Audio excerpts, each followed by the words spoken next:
Hello and good morning, everyone, and welcome to your morning briefing for Monday, the 9th of June, 2025. I'm your host, Mike Shelby, and let's go ahead and actually, you know what? We've got a couple of admin comments here.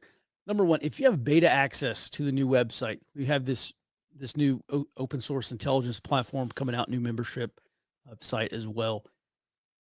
If you would please go ahead and jump over there and catch this morning's live stream if you are a beta tester, please, and let's just make sure everything's functioning appropriately. Because with the stuff in LA going on, we are basically accelerating our timeline to get everyone moved over. We're going to try to do that this week, just in case this LA thing becomes a lot more substantial, or B, in case it spreads to other cities. There are some. I was just catching up early this morning. There are some other cities I think probably trying to look at doing something like this. The uh, escalating anti-ICE operations against ICE operations. So with that, let's go ahead and jump inside the Beltway, starting with domestic sit rep. All right, so there is some movement. There's a senator from Missouri, Robert, good morning. He wants to increase the remittance tax. You know, I saw this and I said, I'm not sure that there's the political support to do this, but what's going on? Good morning, Mike. That's right. Eric Schmidt, he's the Missouri Republican. He wants to increase this proposed remittance tax in the Senate version of the big beautiful bill up from 3.5%, where it is now, to 15%. I haven't seen. He's the only senator I've seen from the GOP talk about this. I'm still waiting to see if what kind of support he can get.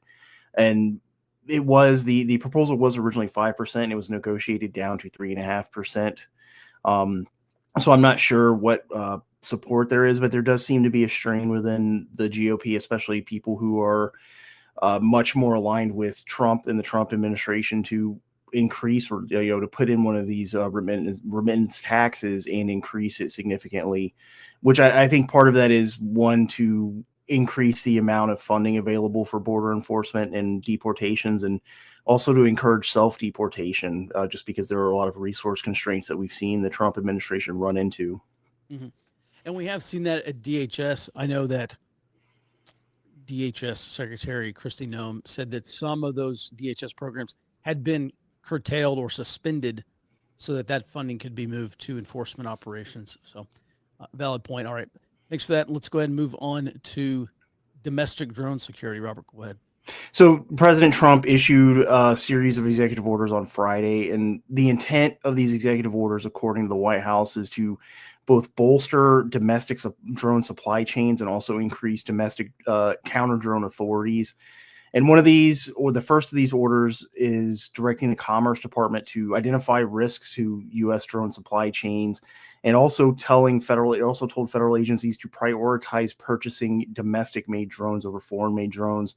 And then the second order is directing federal agencies to determine what kind of drone threats exist to critical infrastructure, and also consider integrating counter-drone authorities with the Joint Terrorism Task Force.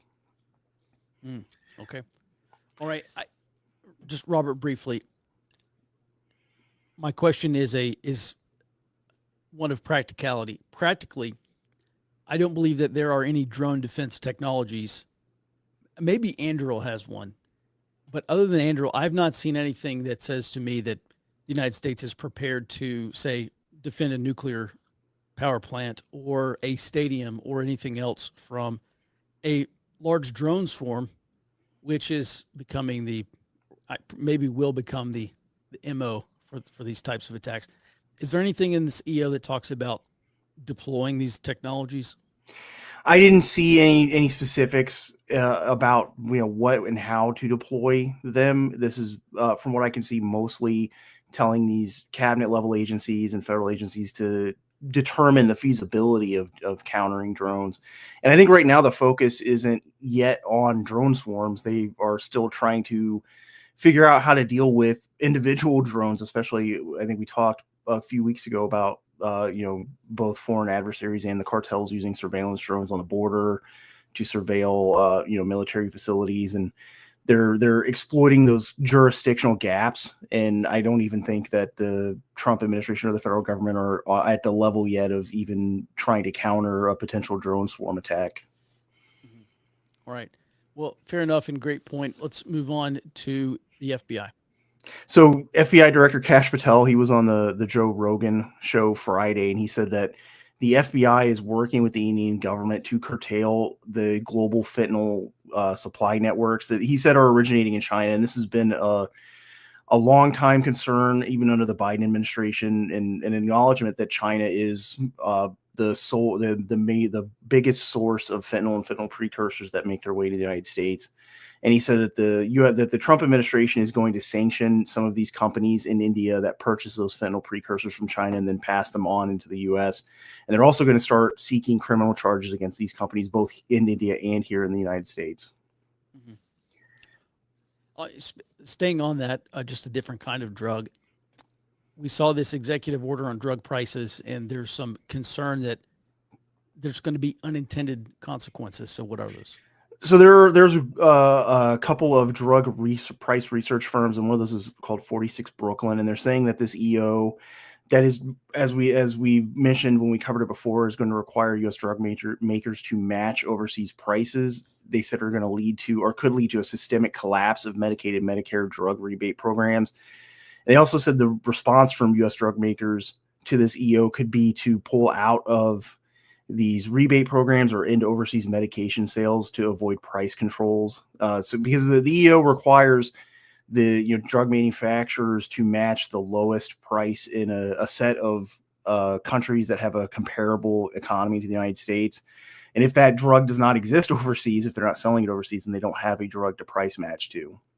And then this is going to lead to major problems with these Medicare and Medicaid drug programs actually being able to purchase medications. Mm-hmm. And then moving on to the CDC. So the CDC announced an investigation. They're saying there's a salmonella outbreak linked to eggs sold by a company called the August Egg Company in a handful of states that includes Arizona, California, Illinois, Indiana, Nebraska, New Mexico, Nevada, Washington, and Wyoming. And they said that this company issued a recall for all eggs with a sell-by date from the 4th of March to the 4th of June this year. And as far as I can see, there have been no fatalities yet, but they said that there have been salmonella infections in people across all of these states. Mm-hmm. And then finally, the Interior Department approved the expansion of the Bull Mountain coal mine in Montana. And this is owned by a company called Signal Peak Energy. And this is going to allow them to mine an additional 60 million tons of coal. And this is important because we've covered a lot of this Alaska Energy Hub proposal to bolster our Indo-Pacific allies' energy sectors. And this is one of those areas where they do purchase a lot of energy from us, specifically from this mine. And Japan and South Korea are the biggest purchasers of coal from this mine. But critics of this expansion have said that Signal Peak Energy has destroyed local water resources, and they're not replacing what they're using for mining operations, which to me is a major concern because we've talked a lot about the Oglala Aquifer that is not being basically running out of water over the long term. And I think maybe the expansion of this coal mining could impact some of that water availability. Mm-hmm. That's an excellent point. There are several aquifers in the United States that are apparently within a couple of decades max of running dry because they're not being recharged at a rate fast enough to account for what's being pumped out of there. So this is a very big deal. Thanks for following that, Robert. All right, let's move on here to the global sit rep. Jared, I'll let you take it from the top, starting with this Freedom Flotilla. Yeah, so we're going to close this out. Israel intercepted them. There was no significant incident. Israel sprayed them with paint. But all of the activists, which includes a European member of parliament, are detained and they're going to be returned to their home countries. The IDF will move this ship over to the Israel ports instead of Gaza. Moving on to Brazil. Brazil's deputy finance minister announced that Brazil will issue sovereign debt bonds on the Chinese market, and they'll be denominated in yuan. Now, Durgan, the deputy finance minister, he intends to use this to expand trade between Brazil and China and eventually move Brazil's credit rating up to what he calls an investment grade. And then China's Ministry of Commerce said that they are starting to approve some rare earth mineral exports after, curbing that quite a bit, with some minerals even being ceased entirely. They haven't explained who they are approving these exports to. but they are at least starting to export them, and they're going to continue to review and approve applications. And I've seen some conjecture that this may be to assist the trade deal going with the United States. That's probably true, just so that they can take an easy win and say, hey, look, we are cooperating, even if it's not necessarily directly with the United States. Mm-hmm. Hey, just Jared, I want to make a quick point here about Brazil selling bonds that are priced in yuan. There's been a lot of concern about people saying, "Oh, the yuan is going to overtake the dollar, and the Chinese want it to replace the dollar and become the new global reserve currency." China's not going to be able to do that, but one thing they will be able to do is displace the use of the dollar in some countries, and this is one of the big trends we've talked about in the end of the dollar system as we know it, and then this new dollar system that we are going to have. And so anytime I think this is actually a really good model for China because you want to internationalize the use of the yuan in some cases, not globally, but to the global south among BRICS countries. And so I think this is a very interesting development in terms of some of these global south currencies being able to sell bonds to fund infrastructure. And it's going to be a great opportunity for Chinese investors, and then also a great economy if you're a great opportunity for China trying to displace the use of the dollar strategically in some of these countries. So thanks for picking up on that. All right, let's move on here. There are 44 protests today. Obviously, everyone's tracking Los Angeles. My household was sick over the weekend, so I did not have. I was tracking Los Angeles, but we weren't doing any battle tracking, and we weren't building any products. But that's on the top of the list today. So this afternoon, I will have an assessment coming out on Los Angeles and really looking at the bigger picture of is this a moment in Los Angeles, or is this the beginning of a new movement? And by the way, the stuff that's been going on in Los Angeles has been going on for a couple of months at a very low level. We're seeing it. We saw it escalate over the weekend. And then the broader question also is, will what's happening in Los Angeles spread to other cities like Chicago or Minneapolis or Philadelphia or Houston or some other some other cities where ICE will also either has been or will be ramping up operations as well. All right, let's go ahead and move on and talk about LA. So, Robert, we heard there's a Washington Post article where some LA city officials came out and said that ICE has told them that they will be there for 30 days. They'll be running operations for the next 30 days. So into early July, which means this is not over. And so what's the latest here coming out of LA? So California Governor Gavin Newsom said last night that he's formally requested the White House to rescind orders to deploy the California National Guard around Los Angeles. And the order was released Saturday night, and it's directing these National Guard units to protect federal facilities and agents against what the White House is calling credible threats of violence that, quote, constitute a form of rebellion. I've also seen a lot of similar rhetoric being used by other Trump officials like Defense Secretary Pete Hegseth and Vice President J.D. Vance. And from what I understand, looking through this order, it's the authorities that Trump is invoking is Title 10, which allows the federal government to federalize the National Guard, but it's not the Insurrection Act, which is also part of Title 10. And that's an important distinction because from what I've been able to gather from legal analysts and reading through the legislation or the U.S. code is that the Title 10 orders that Trump has issued require basically the consent of the California state government. So it seems like now there's going to be possibly a legal fight over this deployment of the California National Guard. And I think that part of this also seems like basically walking up to the Trump administration invoking the Insurrection Act, especially if this situation escalates and the California government opposes deploying the National Guard. I think that's part of the Insurrection Act is that the president can unilaterally deploy military forces if the state and local governments fail to actually impose order. And there have also been there was also an arrest of SEIU California President David Huerta because he was obstructing an ICE warrant operation. And there have also been responses from a slew of unions after that, including the UAW. So what I'm looking at is how these unions are going to organize around these protests that could show potential future organization around that May Day 2028 that Sean Fain has been pushing. And then there's also a protest that's supposed to happen this morning. CARE, which is the Center of American Islamic Relations, our Council on American Islamic Relations, and they're planning a protest at LAX this morning, which could be joined by some of the other protesters and demonstrators that have been involved in this LA protest over the last couple of days. Mm-hmm. Thanks, Robert. I heard from some Marines over the weekend that said, we heard from Secretary of Defense Pete Hegseth that a Marine unit was being put on standby, a battalion, and then California Governor Gavin Newsom came out and said, effectively, "Oh, this is insane. You can't put active duty Marines in Los Angeles." And apparently you can, and maybe we will. There is talk about not only one Marine battalion, and by the way, this is an infantry battalion. This is not; these are not some MP companies going there. These are active duty infantry Marines who are on standby, at least on standby. I heard they maybe even have drawn weapons yesterday. I'm still waiting to hear back. But so not only one Marine infantry battalion, but maybe two later in the week.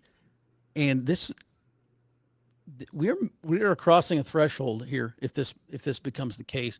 And I look at that and I actually think it will produce similar direct action, not just in LA, but in other cities. I would be looking at cities with a large left-wing base and also with a Democrat governor. So that cuts a lot of these cities in half, because you effectively have to have both in order to have a large-scale political fight with the Trump administration. And I think that's the fight that a lot of these places are looking to have, not just a social fight over protest, but also a political and legal fight as well. I think effectively they want to neuter the Trump administration's ability or ICE's ability to go into these large cities and start arresting people and actually enforcing the law and removing illegal aliens. So I think that's where we're at. And then we'll leave it at there for now. I'll have a full assessment coming out this afternoon, and we'll take a look at where some of the hot spots will be popping off next. And I'll also have the far left reaction. I was looking through my far left feed this morning, and I think there actually is support building for this to be exported to some other cities. So with that, all right, Robert, anything else to add there? Your point about that Democrats want this as or trying to build some kind of political advantage here, I think is important, because deportations have actually been a major winning issue for the Trump administration and the Trump campaign last year. And Democrats have been kind of scrambling for a political response, because it's not blocking deportations is not a popular political issue for them. However, I think that getting a response from the Trump administration that they could then turn away from deportations and toward civil liberties, I think is where they're going with this, and that they view that as a winning issue for them. That if they can paint the Trump administration as domestically deploying the military to suppress legitimate protest, I think that's where they're trying to go with this, because that will get them away from the deportation issue that they've lost on. Mm-hmm. By the way, Kash Patel, the FBI director, came out and either last night or early this morning and saying that if you violate the law, you're going to be arrested, yada, yada, yada. But at the end, he said, "I'm not asking you, I am telling you." And that is incendiary rhetoric. That's probably not the rhetoric I would use unless you wanted to inflame the situation. And Robert, there may be a very good reason why this is happening in Los Angeles, which not only has a large illegal population, but this is kind of the belly of the beast in terms of, it's not a Portland or Seattle, of course, but just in terms of going into the heart of the liberal coast, which is California, and then just a massive city in Los Angeles. Maybe the Trump administration does have a larger strategy here, and I'll be picking my way through that in this assessment this afternoon as well. All right, Robert, thanks for that. Let's go ahead and move on, because Mexico has an opinion on this. Mexican President Claudia Sheinbaum over the weekend said basically that they may have to start mobilizing protests or supporting protests in the United States. So what's going on, Jared? So I saw that, and that was not actually from this weekend. That was from last month. Just throwing that out there. That was from a previous speech of hers. However, there have been a whole range of government officials down in Mexico having a response directly to these riots. President Steinbaum was one of them. She said that she took time out of a speech on expanding a hospital to say that this is our position, always call for peace, for nonviolence, for not exacerbating any form of violent demonstration, none. I do want to note she didn't actually condemn the violence in this speech, just said no more of it. The National Conference of Governors down in Mexico also issued a statement condemning the raids, giving her full support of all of the Mexican states. And Senator Guadalupe Chavira of the Morena Party said that the Morena senators and their deputies will conduct a peaceful protest with unions and social organizations at the U.S. Embassy in Mexico tomorrow. So we'll be keeping an eye on that just to see if they see what happens with that. I thought her statement on it is to explain the mission here was exceptionally interesting too. She said, no walls, no raids, no deportations. Dignity is not negotiable. The homeland is carried in the skin, but also in the struggle. Yeah, this goes back to how they see Mexico, which is not really limited by their national boundaries. You know, there are polling places in the United States where Mexican nationals can go and vote in Mexican elections. So that's the first thing. There's actually, I mean, the government of Mexico, I would say, has access to the United States, obviously, in that way, to the Mexican diaspora, Mexican nationals living in the United States. But they also, you know, Scheinbaum and it's not just Scheinbaum and the previous president AMLO. It's the Morena Party, and it's probably by and large a lot of the other political parties as well. They look at the United States and specifically the Mexican diaspora inside the United States. And I think they say this, you know, this is Mexico. Of course, not talking about the national boundaries, but basically saying the Mexican diaspora is an extension of the national boundaries of Mexico. And so it's kind of no surprise to see them weighing so heavily into this. I would also note that Mexico's current economic minister, a guy named Marcelo Ebrard, was previously the Mexican foreign minister or foreign secretary. And he went to Florida in May 2024. And one of the things he was speaking with Mexican nationals in Florida, and he was campaigning against Republicans. He was campaigning against Florida Governor Ron DeSantis and also then presidential candidate Donald Trump, campaigning against them among Mexican nationals. So I would also just say Morena is no stranger in wading into the politics inside the United States. And there's a lot of talk about Russian foreign meddling in elections. And when Mexico sent their foreign minister to Florida to campaign against Republicans, to activate the Mexican base in Florida, that plain and simple was foreign meddling.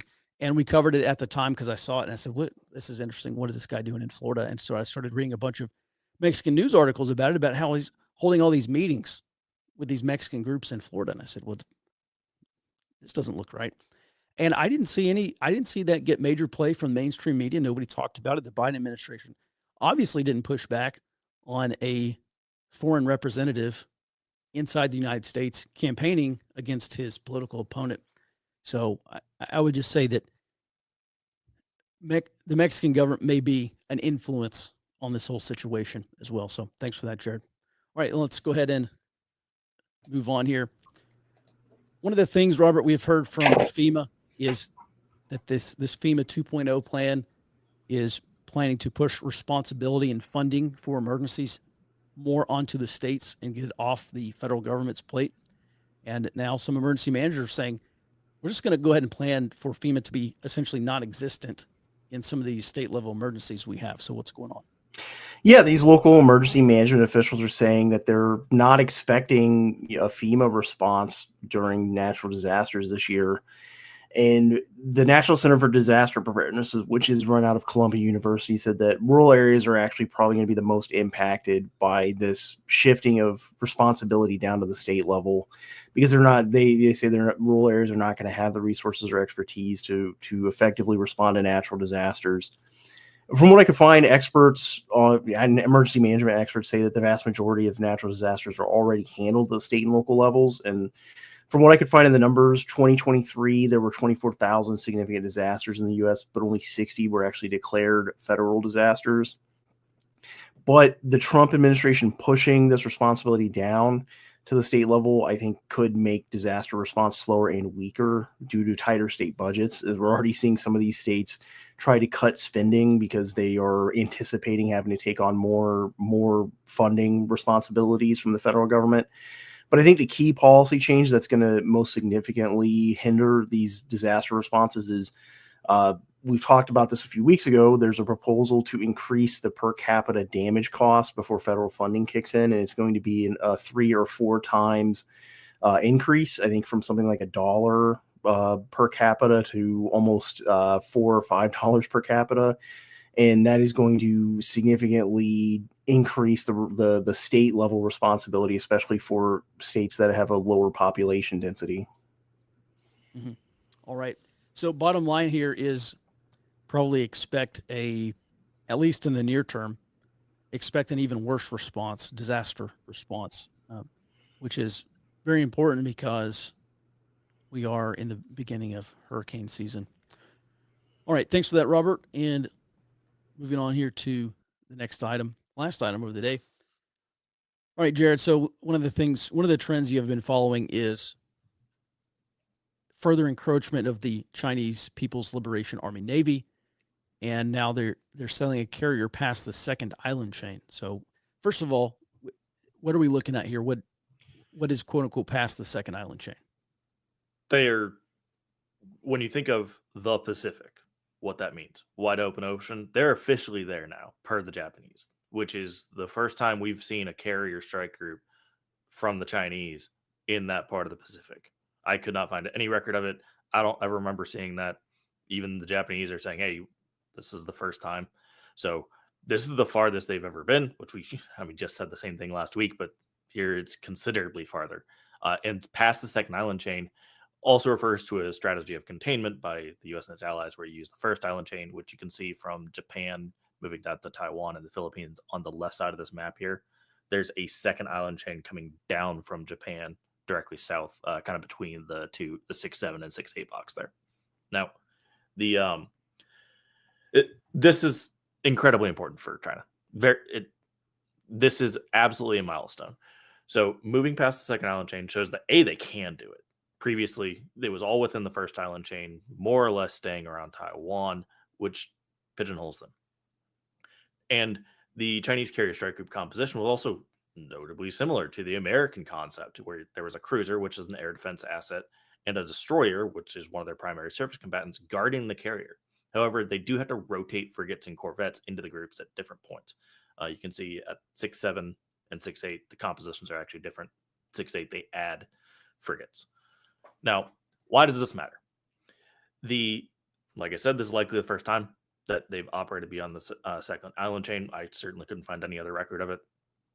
And this suggests that they're now developing an independent operational capability that the Chinese Navy simply didn't have. They normally took orders directly from Beijing. Here, they probably are still taking orders, but they're going to have to operate much more independently. And this shows a willingness to project force near Guam. They are the final dot here. You can't see Guam because it's blocked by this text box, but Guam is right there, right next to that red dot, kind of closer to the center. That's a very important striking point for countering the American strategy in the Pacific. Now, the frigate and corvette rotation, I think, suggests a limitation in actually keeping these smaller vessels operational with the cruisers and the carriers.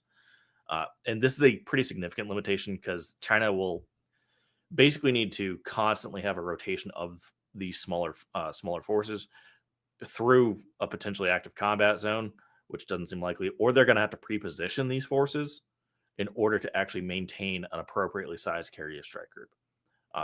That the U.S., its allies, none of us have to do that. We can actually we can repair each other and to a small degree and resupply each other within a strike group itself.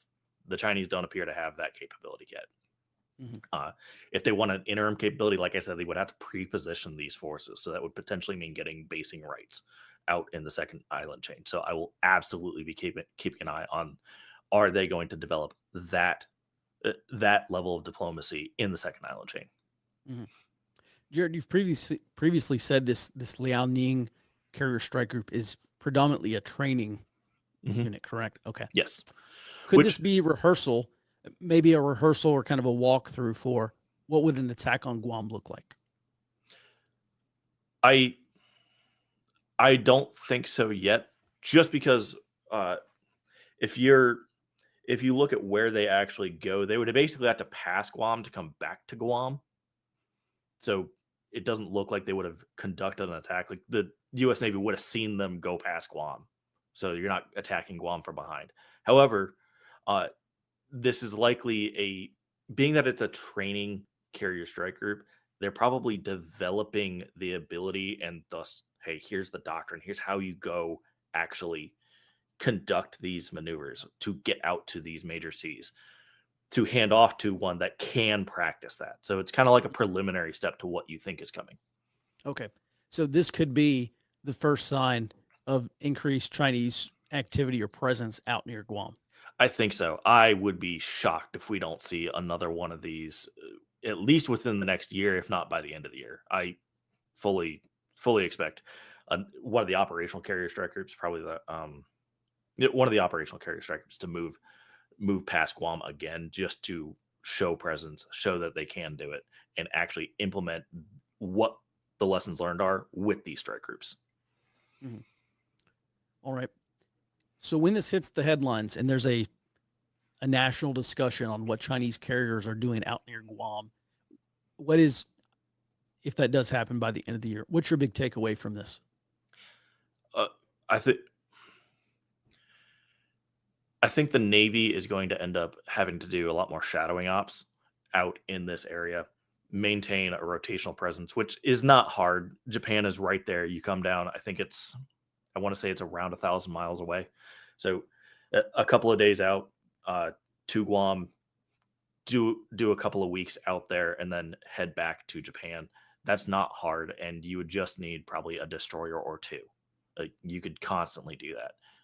This will require pre-positioning or moving forces from the west coast over to the Pacific to actually help with that, but it's all doable as it is right now. We may also see additional coastal defense systems put into place by like the Marines. I'm pretty certain they've got a force out in Guam, which they've already been talking about that anyway. So this would probably be the impetus to actually just move forward with it, get that done. That way Guam is a lot more defensible. All right. Very interesting. Thanks for that, Jared. And we do have some questions that we will get to. Yes. Got a couple from the beta testers. So right off the bat, Ocean Observer wants to know, are there any other countries issuing debt bonds in yuan? Oh, that's a great question. I don't know off the top of my head, but if there are, they're probably going to be smaller countries in the global south. Yeah. I can go back and check that. I had a financial tracker for them a year or two ago, but the movement was so slow. And then Bad Wabbit over on our beta testers asks, why not declare it an insurgency? It seems like that would be the best way to bypass some of this lawfare. Well, if you want to go by textbook definitions, this does not meet the definition of an insurgency, which is an armed attempt to overthrow a government. So many insurgencies are local, or regional. So this does meet the definition of a local or regional conflict, but I wouldn't say this is an insurgency. I would say this is an insurrection. And so if we start seeing attempts to overthrow the government, and listen, and if you want to have a different definition of insurgency and call it an insurgency, that's on you. I'll just tell you, we're talking about conflict. We're talking about war. And so I think we have to be very precise with what types of conflicts we're discussing, because if we don't fundamentally understand the type of conflict it is, there is no hope in countering it. So I would say this is more of an insurrection. I would not say this is an insurgency. And I guess and what was the second part of that question, Jared? Let me pull it back up. It would seem like that's the best way to bypass some of this lawfare. I guess okay. Well, I guess I don't really understand the second part of the question. Bypassing the lawfare. I mean, I think the left has to engage in lawfare, because that is a major. Not only is that a major avenue of pushing back, but if you're the left, you want the Trump administration to overstep their bounds, because then they can get a wedge in. Well, the president is taking illegal actions. He's not obeying the courts, and therefore he is delegitimizing himself. And when there is a growing belief that a president or an administration is illegitimate, now you have an opening, because what's the logical conclusion? If a president is now illegitimate, then he has to be replaced with someone who is legitimate. And then we would actually have an insurgency, or some sort of at least national revolutionary movement. We're not there yet, but I don't think there is getting rid of any of the lawfare that's happening, because that has to be a major line of effort for the anti-Trump resistance. They have to use laws, and they have to use judges against the Trump administration and what they're trying to do. So I hope that answers your question. As a parent of small kids in a southern town relatively close to a major-ish city, what are some practical, actionable, and cost-effective steps that I can take to prepare for future instability? Well, Stephen, number one, great question. I'm glad you asked that. Number one, you have to do an area study. Everything starts with an area study, because if you want to be prepared, you have to prepare for the direct effects. How X event will happen regardless of whatever event that is. And the question is, what effects will that have on me? And then you address those effects and those risks. So start with an area study. If you get on YouTube and you just go and you get on there and search area study, I have a bunch of videos. They're the top hits on there. Watch those videos to get a really good understanding. Also on Amazon, if you just search area study book, I wrote a book in 2023 called the Area Intelligence Handbook. It is in digital format now. It's $10. And it's, if you want the best guide available to building an area study, understanding the threats and hazards and the contingency scenarios you could face, I will tell you how to do it. And it's $10. It's on the Kindle store. So that's number one. I would say number two, as a corollary, you also have to really focus. And when you say future instability in a major-ish city, I'm guessing what you mean is urban disruption. You have to look at the actors involved. So I would start off by looking at left-wing political parties that are not Democrats, parties like Democratic Socialists of America and the Party for Socialism and Liberation. And so I would start there. And if you do have, even if they're small, it doesn't matter. If they are there, they are inherently revolutionary.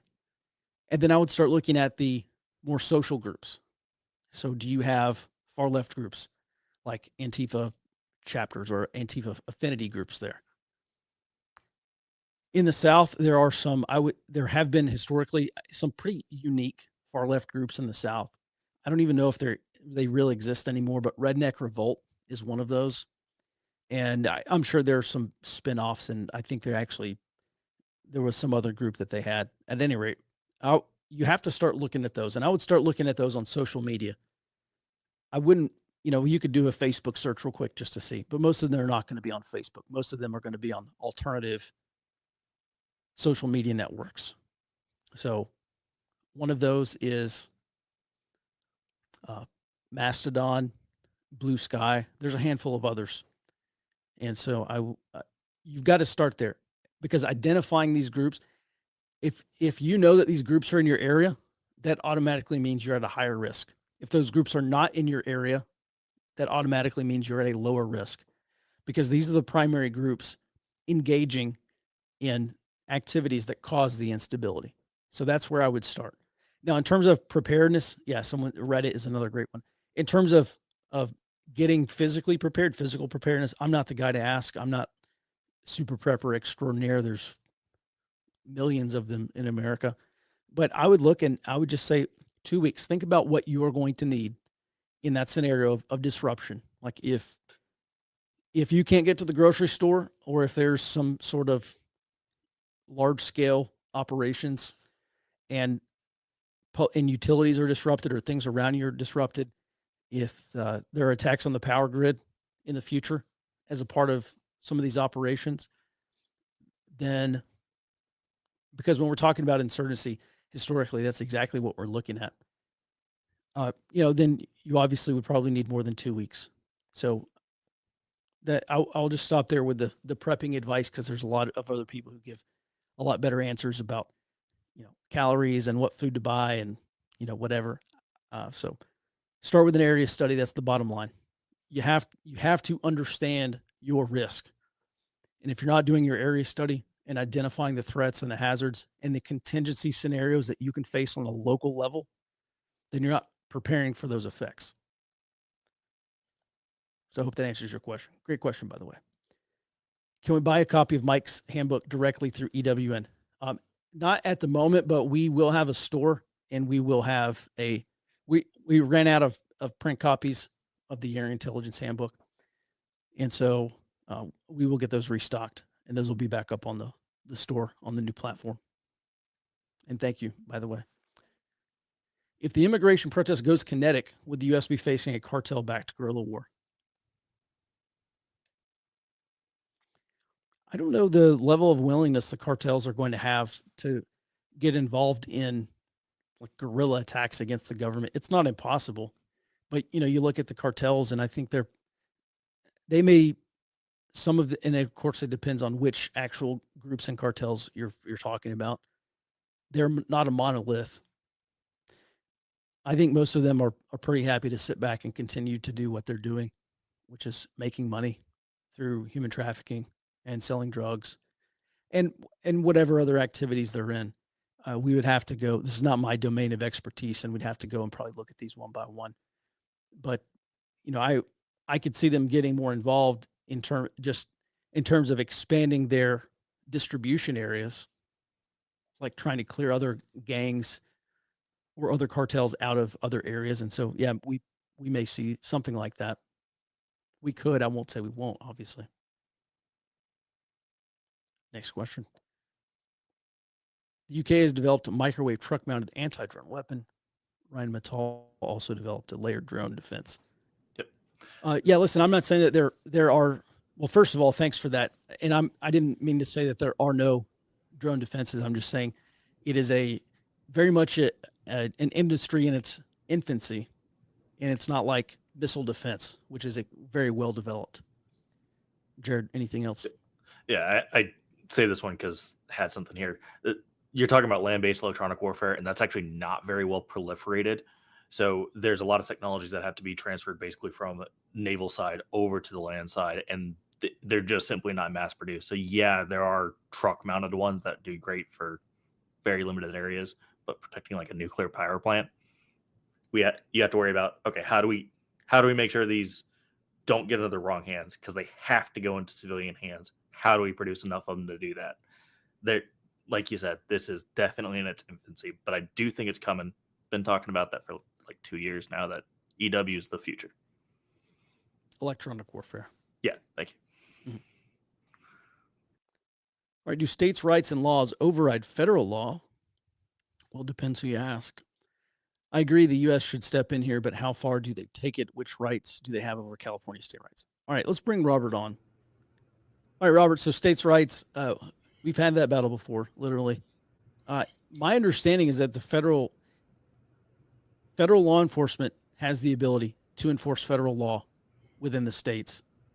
even if they don't get approval or support from the state itself. Is that correct? Correct.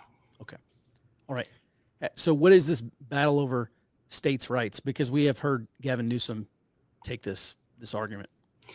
So the fight right now is a lot of these states, the sanctuary states, are arguing that they're enforcing immigration law as far as arresting people is a federal issue, and that they're not going to allow basically the sanctuary city and state policies are blocking local law enforcement from assisting with these deportations and deportation arrests. As far as the constitutional differences between state and federal level, basically the states have police powers, which is why they can have these sanctuary city policies. The federal government cannot constitutionally forcibly conscript or deputize local and state law enforcement.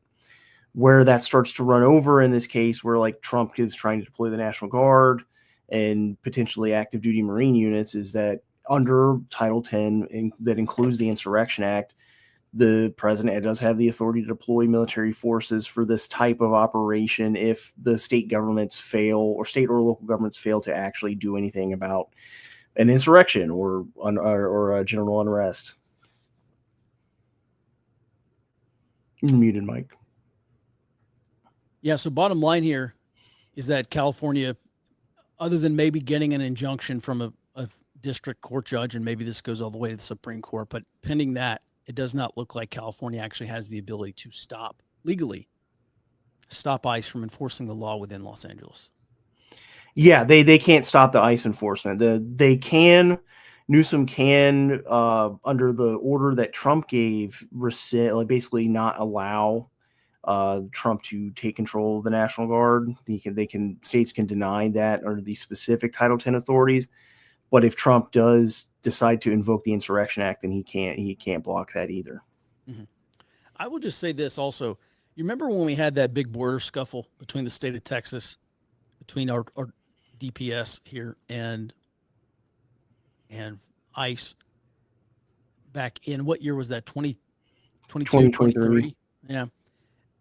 Where basically you have the state of Texas saying, no, we're going to block the border. We're going to lock our border up and make sure we close the largest illegal border crossing in the state of Texas. And Biden said, no, you can't do that because the border is a federal issue. And do you remember how much support there was for Biden activating the Texas National Guard to basically guard and oppose Texas State Patrol and other Texas law enforcement agencies? And now the table has, what was that Michael Scott saying? How the tables have turned, because now we're seeing this in California, and now a bunch of people are saying, no, the federal government can't do this, actually. So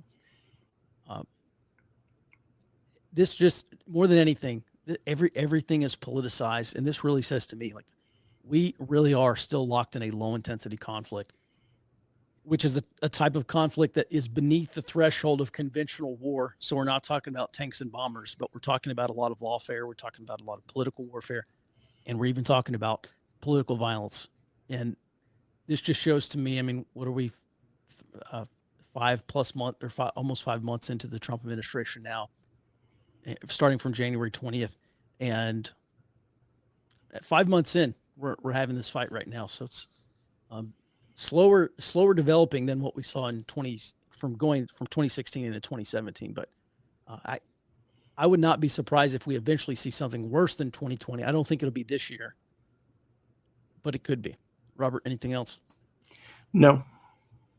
Okay. All right. Thanks for that. Let's go ahead and move on to the next question. Under what auspices did Eisenhower use to send the 101st Airborne to Little Rock? Now, I thought that was in support of desegregation, which was the law of the land. And so I guess, Robert, do you have anything else to add there? Yeah, Eisenhower invoked the Insurrection Act for that. And the most popular understanding is that the Arkansas governor deployed the National Guard to block desegregation. That's the Little Rock 9 story. But from what I understand, the actual justification Eisenhower used was he met with the Arkansas governor in Virginia that year to get him to stop that National Guard deployment to block the Little Rock 9, and he did. And the Arkansas governor actually sent his the National Guard back to their armories and demobilize them.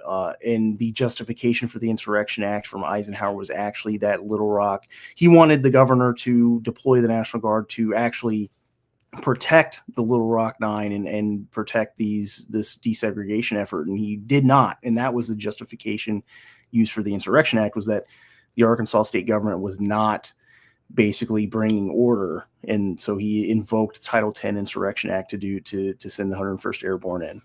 Mm-hmm. By the way, I will just repeat this. I don't think that Trump should invoke the Insurrection Act. Understand that may not be a popular opinion. I think that would incite things. And remember, like, the number one rule that we have learned from Iraq and Afghanistan in insurgency is do not make unnecessary enemies. And my concern is that, just like Kash Patel said in this social media post last night, I'm not asking you, I'm telling you. And if they want to say that that's their prerogative, if they want to have some sort of direct conflict, maybe they do. And maybe that is the calculus. Maybe the Trump administration had a cabinet meeting on this, or a huddle, and they said, yeah, we do want this to spin out of control. And, maybe like a little problem reaction solution of their own. Maybe, I don't know. But just in terms of what do you want the outcome to be? You want to be able to enforce federal law in every square inch of the country. And so maybe so the cat's saying force the issue. Maybe the Trump administration does want to force the issue this year and have this fight.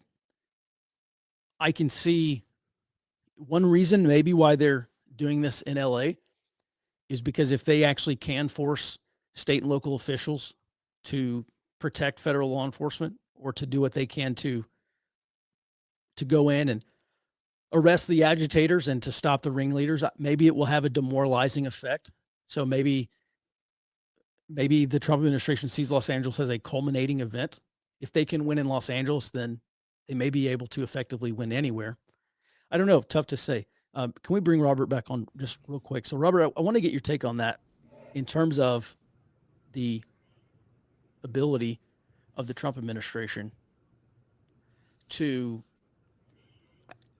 in terms of strategy, how do you see this? Is this the first of many fights, or what are the prospects that Trump could actually do this in Los Angeles? I don't think it's real high, but maybe it is. What say you? Well, I think it's a pretty compelling argument that the Trump administration is trying to force a decisive battle in this fight, rather than fight 100 different battles over sanctuary city, sanctuary state policies. Fight one decisive battle, get a Supreme Court decision on this, saying that effectively sanctuary city or sanctuary state policies are obstructing federal immigration enforcement. That would be a major win for the Trump administration. That could be the motivation behind this, is trying to force one decisive battle early into the administration, so he's not stuck spending 4 years fighting individual lawsuits in every state. I think that's a fantastic point, and that in this way, forcing the issue would make a lot of sense. Carl says Chicago is next. Yeah, just this morning I was going through my far left feeds, and Chicago, anywhere there's been direct action against ICE, so that's in a handful of places. Chicago's one, Minneapolis is another. And you also have to have a couple of things. You have to have a base of support, so you've got to have far left direct action groups themselves, and then you've got to have protests and activist groups. Chicago and Minneapolis both have those. You also have to have local political terrain that enables that direct action. Chicago obviously has that. Minneapolis has that. And then you've got to have a state governor who will also act in, not necessarily in support, but who will at least shield those efforts from federal law enforcement from the Trump administration. And Illinois and Minnesota both have those. So I think those two cities are probably prime contenders. If this were to spread, there's a handful of other places, obviously, and we'll get to that. Robert, last comment, we'll move on. Well, I think the key thing here for this, if Trump is trying to force a decisive fight here over sanctuary city or sanctuary state policies, the key distinction is going to be between policies that just allow or do not allow the federal government to use resources like state and local resources, versus some of these policies that actually forbid local law enforcement agencies from cooperating at all. And I think in California's case that they do have basically a ban on local and state law enforcement assisting, and I think that's why the Trump administration chose LA as this decisive fight.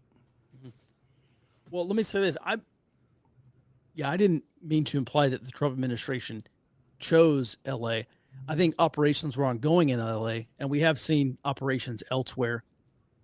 This conflict has been simmering for a few months now because LA was one of the largest places one of the places where we saw the largest protest against ICE earlier this year. I think maybe the left chose LA. I could be wrong, but I look at this and I say there's an ICE operation, but this is not the only place where we've seen urban operations ongoing. So I think this is probably something where the left chose, and I think the Trump administration is just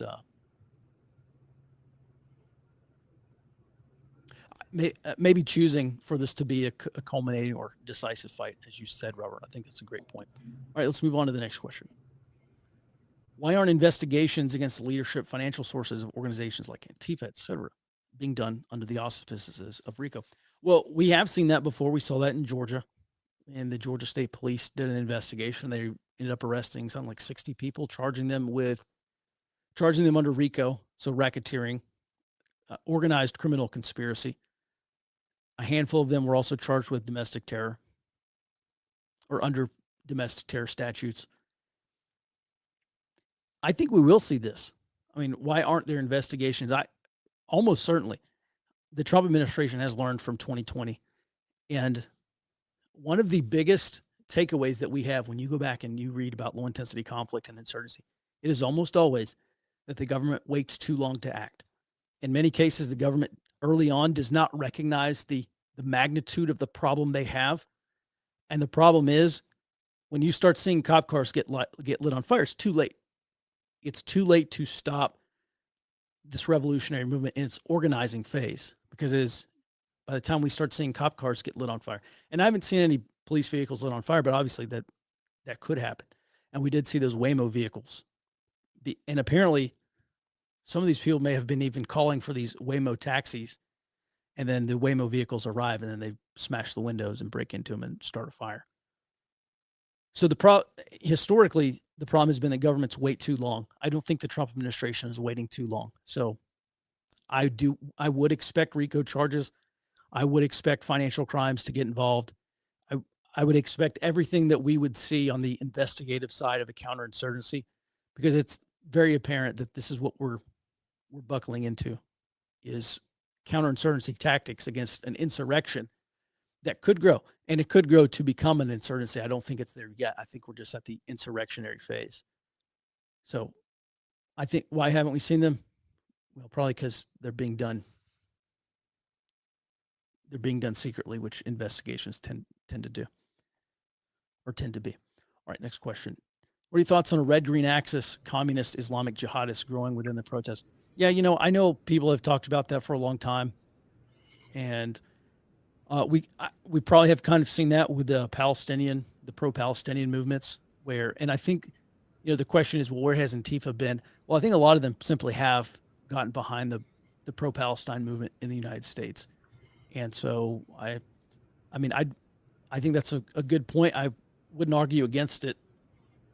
In terms of growing with the protests, I don't see why. The thing is, you go back to these anarchist strategies of the past couple of years, and all of them have said, we have to build a bigger umbrella. We have to build a bigger coalition. The fundamental problem, they said, in 2020 was that it was around one issue, and we have to create lots of issues to get more people involved. And so I don't see a reason why we wouldn't see this Islamic jihadist, or the potential at least for this Islamic or jihadist element to get involved in something like this. Not against ICE, not against immigration enforcement, but against the federal government. And then we probably actually would be dealing with like an actual, not just national revolutionary movement, but insurgency. Robert, what say you? Well, the red-green axis has a lot of historical support. The PLO, the Palestinian Liberation Organization, started out as an explicitly Marxist organization. A lot of that decolonialist movement in the 50s, 60s, and 70s, and there was a lot of interaction between left-wing, explicitly Marxist or Leninist groups and what would become Islamist groups, and even even the Islamism as it exists today. A lot of those guys came out of Marxist parties where they come from, like in Iran. One of the big ones was the Tudeh Party. They were the largest Marxist party in the Middle East, back before the Islamic Revolution. And a lot of those guys were co-opted by Khomeini and brought into the Islamist movements in Iran. So this is a natural alliance. And on top of that, leftist groups, specifically Marxist, Leninist, communist groups, are international. And we saw that with the Stop Cop City thing. There were people arrested in Stop Cop City direct actions from France, Germany, and Canada. So this is I don't even think it's growing necessarily. It's already grown and has been for almost a century now. Mm-hmm. Yeah, I guess the question is not growing in general, but growing in more contemporarily, growing in this current iteration of insurrectionary violence.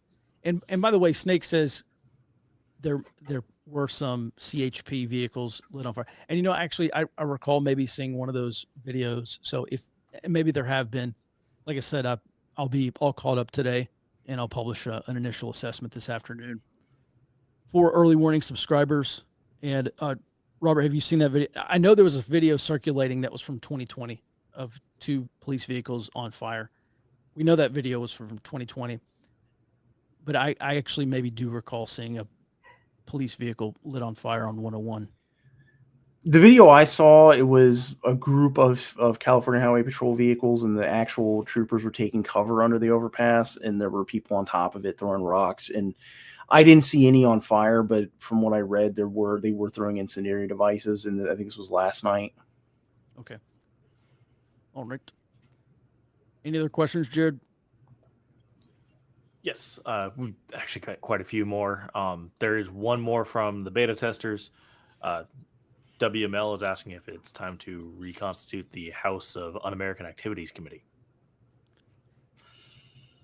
I'm sure there will be some form of committee investigating. Again, the original, well, it's not the original. One of the big problems for governments is they simply wait too long to act. And so I think in 2020 they waited too long to act. I don't think they will be waiting too long to act this time. Any other questions, Jared? When these protesters gain support, who are they gaining support from? What's the demographic and political affiliation of the supporters? All right. So it depends what type of supporter we're talking about. Typically, these are going to be people on the left, the center left, who have been on the bubble. Maybe they've offered passive support. They have not been providing active support. And so, whenever we talk about a revolutionary movement, the goal of the revolutionary movement is to get the mass of the people from some level of support for the government to some level of opposition to the government. And so it exists along a spectrum. The major problem for a revolutionary movement is most people, all throughout history, most people will simply acquiesce. And they may not. So you've got to get people away from acquiescence and people to over to your side to passively or actively support you. And one way they do that is an insurgent wakes up every morning and he should ask himself, how can I get the government to overreact? And I've been saying this back since 2016. Whenever these movements or whenever a direct action cell can get a police response that is an overreaction, that is violent, that can be captured on film, then or captured on video, that video can be played on the media, and they can pose themselves, rather than the aggressors, they pose themselves as the victims. And we saw this back in 2017. Actually, a really good example of this happened in Portland. You remember the moms Against ICE, or whatever the protest movement was? When ICE or excuse me, I think it wasn't even ICE. It was the U.S. Marshals or FBI, some form of federal law enforcement task force. They were in Portland. They went to the courthouse, which was being put under siege by the revolutionary anarchist movement, and they started arresting ringleaders and tossing them in unmarked vans and then bringing them back to wherever for booking and processing. And that was plastered all over media. And a bunch of people said, "Oh, this is not right. This is like the Gestapo. This is, you know what? Maybe these Antifa people are right. Maybe they are actually opposing fascism." And then you get these moms out there, the middle-aged ladies. Well, they probably weren't ladies, but middle-aged females standing in between law enforcement and the rioters. And so that is a very good example of that strategy in action. So in terms of who are they gaining support from and what's the demographic, we're talking predominantly about middle-aged liberals who move from some form of passive support to some form of active support. And I think that has to be the chief goal if you want to move your movement and grow it. Robert, I think you're about to say something. Anything else? Yeah, on the HUAC question, that's a great example of the government waiting too long. I think as it came out in the Venona cables and a lot of development since, and that was in the 80s, that there was a lot of communist and NKVD or the Soviet secret police infiltration of the U.S. government going back to the 1910s. And the House Un-American Activities Committee was in the 50s. So you're talking 4 decades of a response. So that is a perfect example of taking too long to respond to a potential threat. Yeah, certainly. And once just to reiterate, once you hit the direct action phase, it's too late. It's too late to roll back a movement. Now you're gonna have to fight the movement. All right. Any other questions, Jared? Let's just do like one or two others, and then any chance of an audible version of I have the first 9 chapters recorded and edited, and I just need to go back through and finish the last few remaining chapters up, and it'll be on Audible. So 100% chances. Do you guys think the Chinese or any foreign sleepers will be activated and help stir things up in these crowds? Do we know if Chinese students stay CONUS during their summer breaks for the most part? Well, let's bring Robert on. Robert, I don't know where Chinese students, if they stay in the States, foreign students, if they stay in the States or they go back to China. I would imagine go back to China, number one. But number two, I don't think if I'm the Chinese, I think you're pretty okay not to get your people involved. I think you're pretty okay to probably do what you're doing, which is being an accelerator through propaganda and anti-U.S. messaging, all these things that happen at the local level. So these are not going to be visible to most people, and that's kind of the whole gig with clandestine support, is the actual support is not seen. Robert, what say you? Well, I think it's actually, if I was to put myself in the shoes of the Chinese Ministry of State Security, it's probably much more to my advantage to keep Chinese exchange students doing what they're doing now, which is spying, industrial and economic espionage. Because once you activate those Chinese students, for example, to do something like stir up protests over ICE, well, they're now spent. Because the Trump administration is probably going to arrest them, revoke their student visas, and deport them. Another fair point. Yeah, if there's foreign support, I mean, we saw this back during the Columbia protests. I mean, not only were there people outside of Columbia, activists and militants outside of Columbia, but also some foreigners wrapped up in here. And I think that's probably the last thing that you would want, is to get your agents who have already been working their way into all these U.S. institutions to be deported. We're probably talking about 2 different missions also. So any other questions, Jared? Here, we'll make this the last question. I think it's the last question anyway. Isn't there a way via electronic warfare to jam the people for photographing the riots so that people cannot send this stuff to media to get the public against law enforcement? Well, I know there are some things that can essentially jam the frequencies where microphones are recording And we know there's for a fact there are certain types of jammers for that. Jared, you're the EW guy though. Yeah. Well, fundamentally, jamming is just overloading everything. You put too much in that frequency band. So, is there a way to do it? Yeah, you just overload that band. I think, given that we're looking at much more of a riot situation, the physical security of the repeaters is actually where you need to be looking on. How do you stop people from getting these out? It's you take down the repeaters, and now the signal won't go as far because you need repeaters and cell towers in an urban environment in order to actually even use your phone. Urban environments are awful for radio frequency. All right. Yeah, I would say it depends on how this video and how these photographs are being transmitted. A lot of these are simply live streamers.